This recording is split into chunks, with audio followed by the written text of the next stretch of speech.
Selamat sore teman-teman. Waalaikumsalam warahmatullahi wabarakatuh. Selamat sore. Baik, bagaimana kabarnya semua teman-teman? Baik. Alhamdulillah baik. Di sini sebelum memulai kegiatan, sebaiknya kita berdoa terlebih dahulu. Nah, di sini ada yang mau memimpin doanya? Nah, silakan. Sebelum melakukan kegiatan hari ini, alangkah baiknya kita berdoa sesuai keyakinan kita masing-masing. Berdoa dimulai.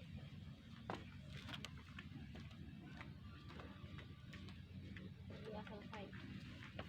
Nah, ada yang tahu kita di sini mau melakukan apa? Tidak. Jadi di sini kita mau melakukan bimbingan kelompok.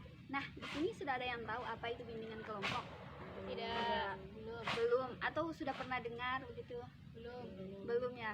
Nah, jadi bimbingan kelompok itu salah satu teknik atau cara yang dilakukan oleh konselor untuk bagaimana nantinya memberikan bimbingan kepada lebih dari satu orang. Nah, tujuan dari bimbingan kelompok itu sendiri untuk menumbuhkan kerjasama antara kelompok dan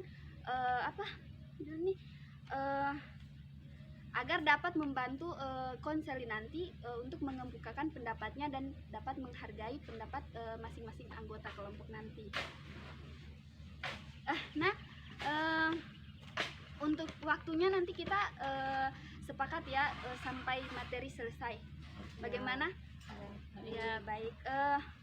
Nah, sebelum memulai bimbingan kelompok ini sebaiknya kita perkenalan terlebih dahulu karena ya ada pepatah yang bilang tak kenal maka tak sayang. Nah, untuk ibu terlebih dahulu ya. Jadi perkenalkan, nama Ibu Delviana Manopo, biasa dipanggil Ibu Delvi. Nah, untuk itu sebelah sini dulu. Baik, perkenalkan nama saya Mira Meswari. Hai Mira. Halo Mira. Perkenalkan nama saya Delani, biasa dipanggil Vivi. Halo Kak Vivi. Perkenalkan nama saya Trisa Sita. Halo Kak Tri. Perkenalkan nama saya Melin. Halo, baik. Halo Milin. Nah, sebelum melakukan bimbingan kelompok ini, di sini Ibu ada aturan-aturan yang harus disepakati bersama. Nah, yang pertama itu di sini Ibu mau tanya, dalam melakukan bimbingan konseling ini, bimbingan kelompok ini apakah ada paksaan dari orang lain atau dari kemauan adik-adik sendiri? Ya, ada. Jadi dari kemauan sendiri ya. Nah, jadi selanjutnya Ibu harap di sini adik-adik bisa lebih terbuka dalam mengemukakan pendapatnya nanti atau dalam memberi saran nanti. Jadi yang terakhir itu di sini Ibu harap kita bisa saling menghargai. Misal contoh ketika Ibu berbicara, adik-adik tidak boleh memotong pembicaraan Ibu, begitu dengan sebaliknya. Nah, di sini kita akan melakukan bimbingan kelompok dengan teknik karya wisata.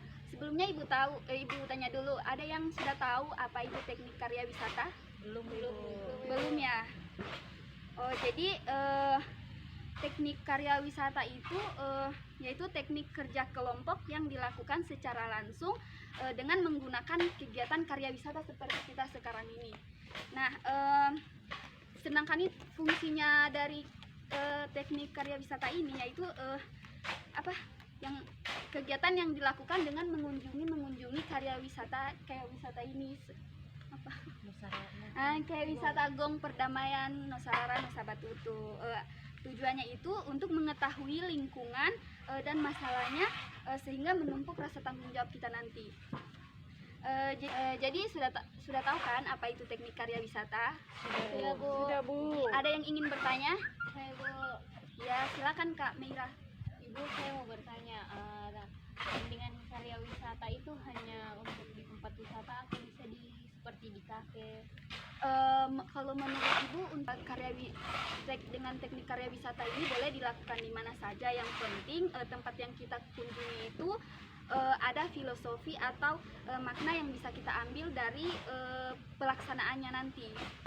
Jadi baik, kita langsung masuk saja pada topik pada tema hari ini, yaitu tentang karya wisata Gong Perdamaian Nosarara Nusa Batutu. Di sini Ibu mau tanya, ada yang tahu arti dari Nosarara Nusa Batutu? Tidak, Ibu. Jadi tunggu lihat ini saya tahu anjay. Cuma artinya saja tahu. Apa artinya? Mm-mm. Artinya saja apa? Apa artinya? Iya, ini. supaya tidak panjang. Jadi Nosarara Nosabatutu itu sendiri artinya itu berasal dari bahasa Kaili, artinya yaitu kita bersaudara atau kita bersatu. Semboyan ini sendiri merupakan pemersatu bagi keberagaman masyarakat Sulawesi Tengah yang terdiri dari berbagai suku, ras, dan agama. Adik-adik ada yang tahu tidak tujuan atau fungsi dibangunnya gong perdamaian Nosarara Nosabatutu itu sendiri?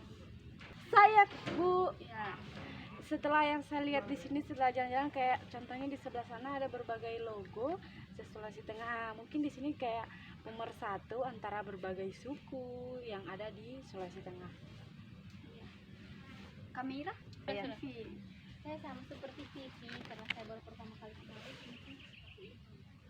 Mungkin ibu bisa jelaskan lebih lanjut seperti apa itu.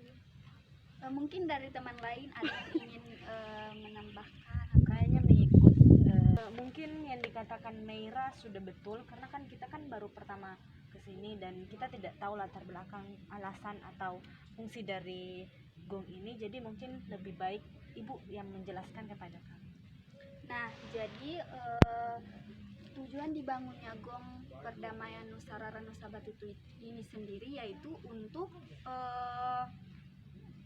selain simbol gongnya untuk menjaga perdamaian jadi betul sudah yang Kak Vivi jelaskan tadi, yaitu untuk pemersatu. Nah, Ibu jelaskan lebih anunya dulu. Jadi dibangunnya tugu perdamaian atau gong perdamaian Nosarara Nosabatutu itu sendiri yaitu sebagai simbol persatuan dan perdamaian masyarakat Sulawesi Tengah pasca konflik komunal yang terjadi di Poso. Jadi sudah tahu kan tujuan dibangunnya gong perdamaian ini? Sudah Bu. Ya, terima kasih. Jadi selanjutnya ada yang tahu manfaat dari gong perdamaian ini bagaimana? Saya, Ya, manfaatnya mungkin sebagai tempat wisata yang ini saya rasa jauh dari warga-warga. Jadi kayak di sini unsurnya kayak tenang, hawanya tenang. Jadi kayak memang untuk tempat perdamaian itu, Bu. ya terima kasih. Selanjutnya. Saya Ibu, kalau saya selain tempat wisata di sini juga bisa melihat pemandangan luasnya Kota Palu dari atas pegunungan.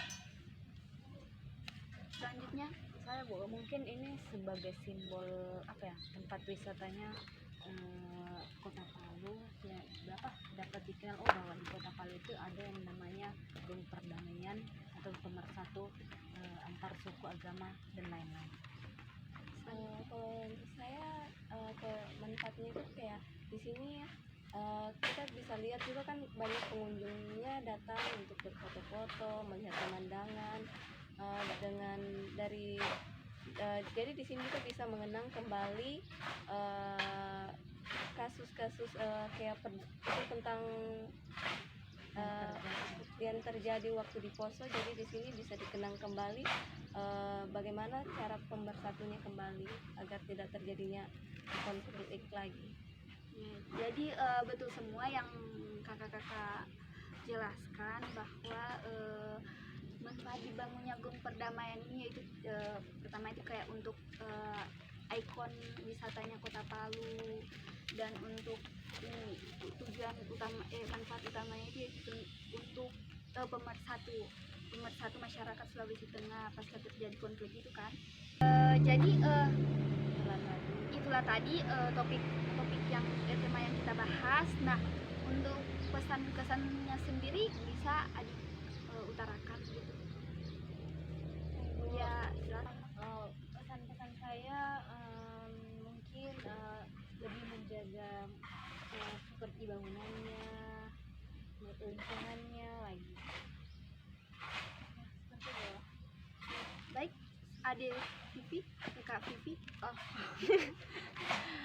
Pesan dan kesan saya seperti yang kita lihat, mungkin kita bisa lebih menjaga, melestarikan ini. Baru kalau lebih baiknya kan ada memang kulinernya di sini, tapi cuma kayak makanan instan, mungkin bisa lebih kulinernya untuk makanan-makanan khas Kota Palu, jadi lebih mempersatukan sesuai dari logo itu 33 provinsi. Terima kasih. Ya, makasih Kak Putri.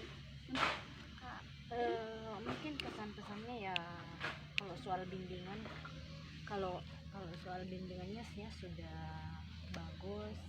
Mungkin dari tempatnya ini mungkin bisa lebih betul sama ya, betul yang sudah dikatakan teman-teman, melestarikan lebih banyak, menjaga dan melestarikan lingkungan di sekitar supaya apa ya, tempat ini bisa apa ya, menjadi sesuatu yang tahan lama atau menjadi tempat wisata sampai cucu-cucunya kita nanti. iya, amin. Untuk Kak Nurlin sendiri, Kalau saya untuk kesan-pesannya, jadi dengan melakukan bimbingan kelompok ini, saya di sini bisa mengetahui apa itu kegunaan dan manfaat dari gong perdamaian ini. Pesannya di sini, mari kita sama-sama melestarikan kembali, beritahu sama orang-orang kalau di sini di Palu sini ada itu yang dinamakan dengan gong perdamaian. ya baik, terima kasih atas pesan dan kesan yang telah kakak-kakak berikan. Nah, sebelum kita mengakhiri bimbingan kelompok ini, terlebih dahulu kita berdoa. Ada yang mau siapa memimpin doa? Oh, Katri.